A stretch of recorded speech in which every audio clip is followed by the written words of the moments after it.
printing a Samsung Galaxy S5 case for my stepdad. This model is on Thingiverse. I'm using ninjaflex red. It's the same material that I used to print my iPhone case. So yeah, this is the model. It's on Thingiverse. It's the Samsung Galaxy S5 soft case. So yeah, let's get to the print. Now we're in Slicer. I've added the model. It only takes a couple of seconds to download them from Thingiverse. So I'll just show you all my print settings. So I have, as the same as my iPhone case, I've got 235 on the extruder, 40 on the bed,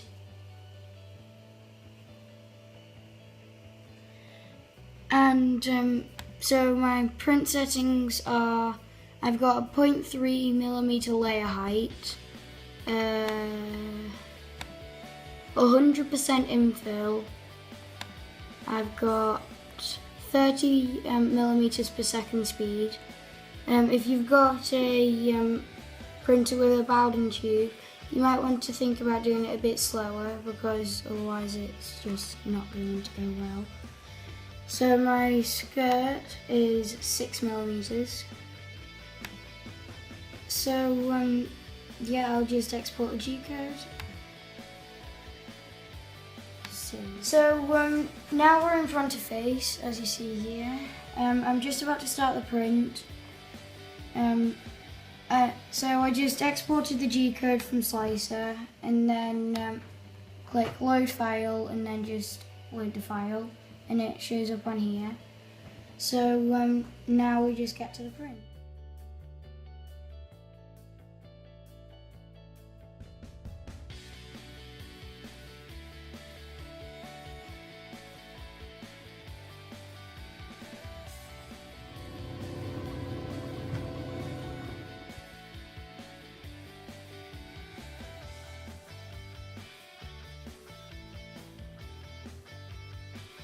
Hey guys, so the print's finished. This is the final result.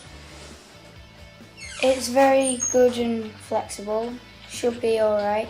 It's a bit thin though, so I don't know if that's going to be an issue. Yeah, we'll just see how my stepdad likes it. And hopefully he does. It's his birthday present, so. Yeah, this is probably going to be the end of the video. Hope you like, comment and subscribe, and I'll see you next time. Bye.